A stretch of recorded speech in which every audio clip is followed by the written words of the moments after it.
Hello friends and welcome to Knowledge by Nature. In today's video, I'm going to give you an update on how homeschool is going for us in our third quarter, as well as some of the thought processes that I'm going through for preparing for our next school year. So if this is something that you're interested in, I would love if you stick around.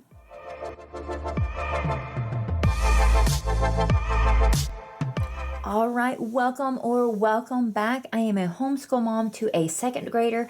We love all things books, homeschool, and sharing our journey with you. And if that is something you're interested in, I would love if you consider hitting that subscribe button. And if you find any of this helpful or useful, give me a thumbs up, please. All right, so I have rolled my cart over here, and I thought rather than drag everything out, I would just kind of go through our stuff and kind of let you know how things are going. Over here, I'm going to start with this section here.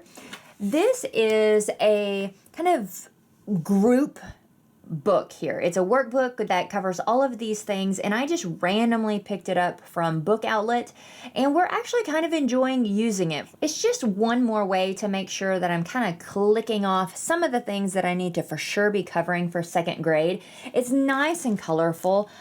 We like it. It's just a fun and easy thing to do, and there's not a whole lot that you have to cover. We just choose to do a page or two out of each section, and I have all the sections tabbed so that we can go to it quickly. And again, it's just an easy way to get in a little bit of learning. Something that we have added in is from Teachers Pay Teachers. And this is by Patricia Pat Resources, and they are called Super Sentences. Now, we've already used quite a few here.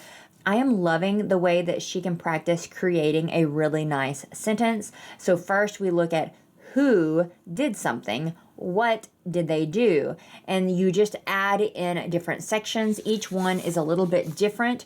This is talking about nouns. Here is where and when, where we're talking about grandma walks when.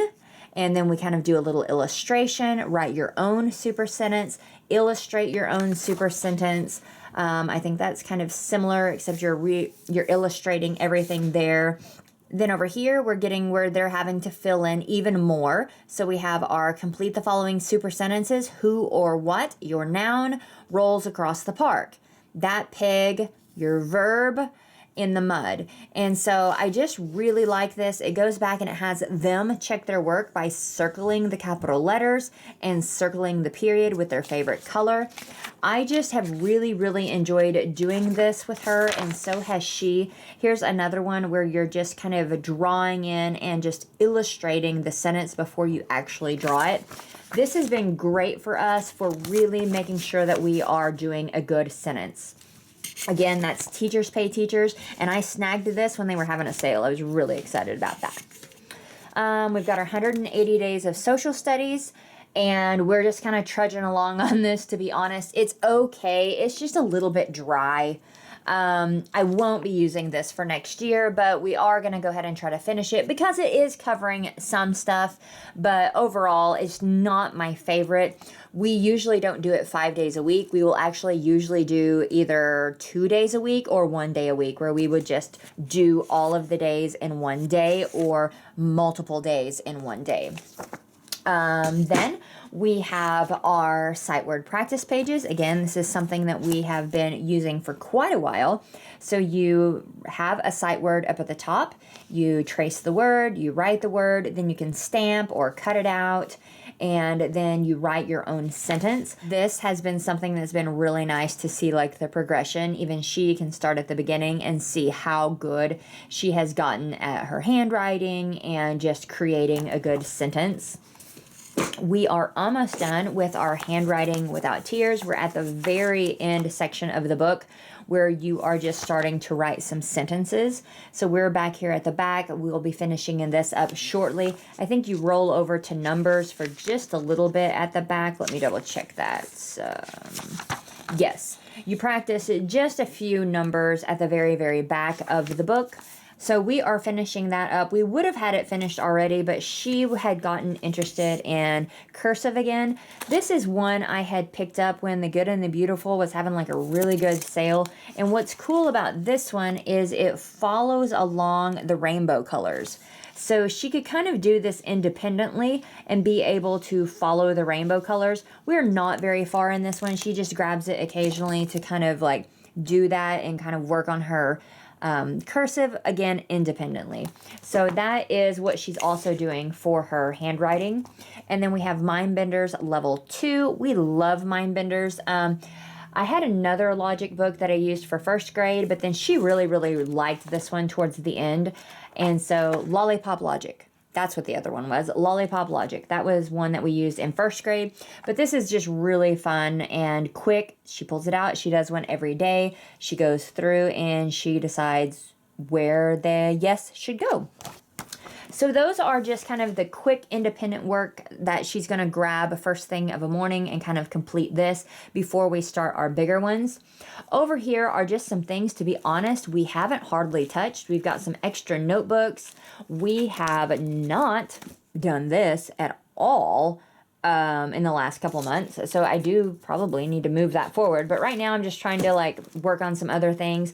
This book, which I absolutely love, the Dictionary of Difficult Words, really, really fun. But we actually took a little break on this one because we've been utilizing a actual Webster's dictionary recently for like pulling out words, alphabetizing some words, looking up spelling of words. So we've been utilizing this more to get more common words and get them kind of under our belt. This is really fun. We're not done with this, but it's just kind of on a pause for this period of time. Like I said, everything else in here except for Fred, we finished up our dogs, and so we have started Edgewood. This is something that we do only like once a week. We may do 2 lessons in one day, but we usually only do this one day a week. Story of the World, we're reading the reader. We really like the reader, but we aren't using the activity book. I don't like the activity book as a teacher, and she really just doesn't care about coloring or the maps very much, so we just omit that. I should get it out of here, but there it is. All right, let's run over to the shelf. All right, this is where the bulk of our curriculum lives, over here on this shelf. Right over here, I have 2B waiting for us. By the time you see this video, we will have completed 2A of Primary Mathematics 2022. We are on the very last week of that right now, so we will already be in these by the time you see this video. All about reading, I absolutely love it. We are just trekking along with this also.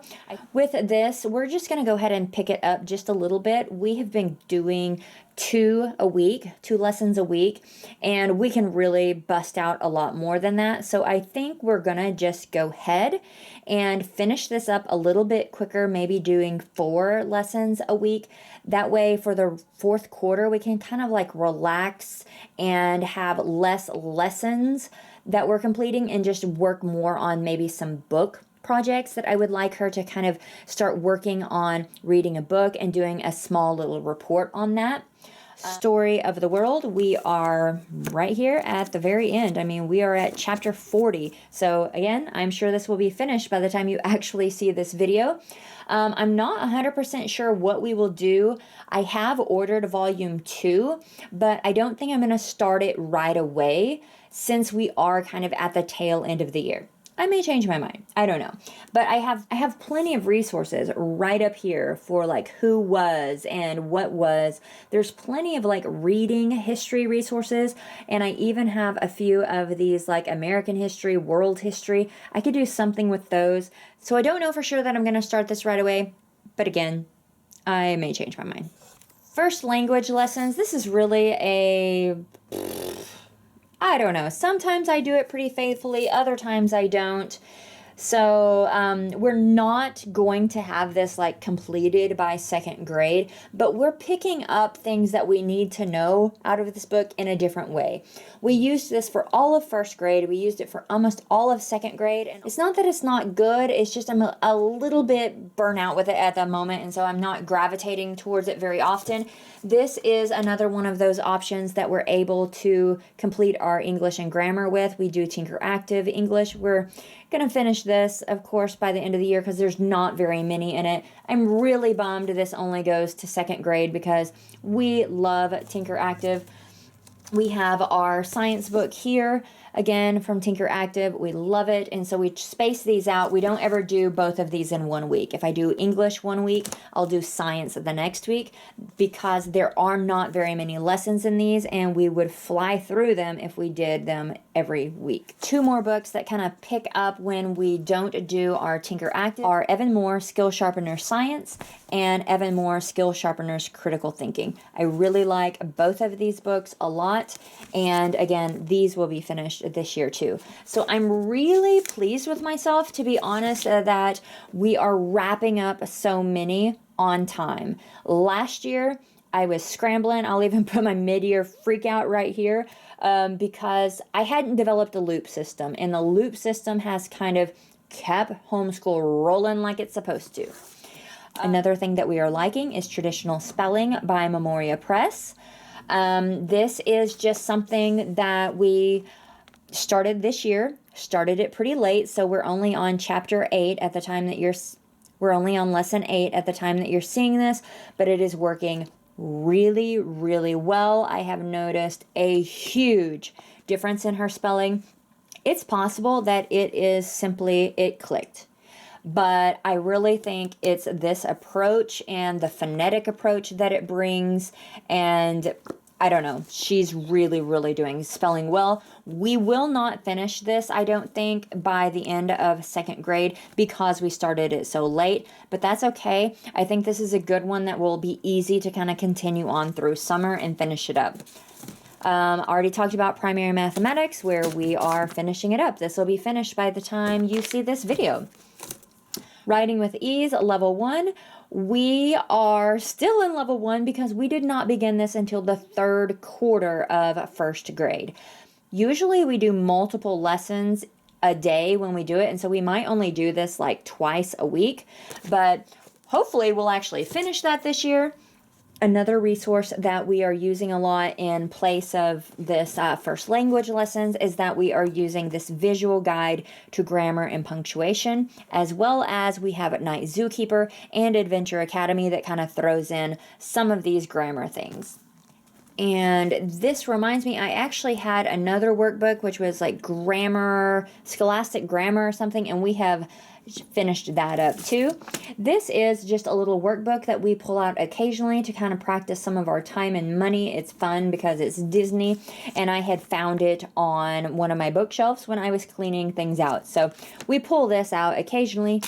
The very last thing we are sporadically using is the Sassafras Science Adventures. We are getting semi-close to the end of this one. This is the Volume 2 Anatomy. Right now I am so busy that it is hard to do this more than once a week. We're not doing any of the activities out of it. We're only reading this as a chapter book, but the chapter books are so long. We are grabbing our science through other ways and only reading this for kind of entertainment value on a day where homeschool has a little bit extra time built into the day.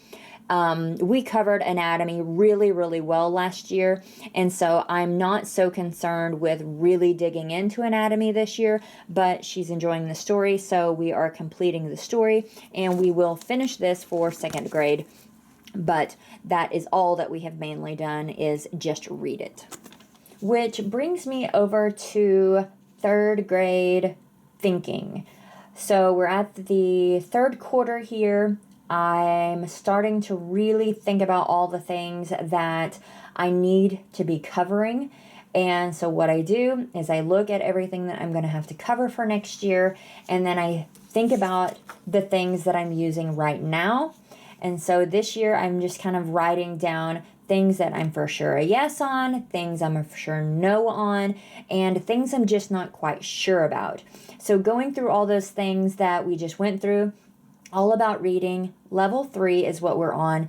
Some people do not go to level 4 because at the end of level 3, you have a reader. You have a full-blown reader. So some people omit going to number 4.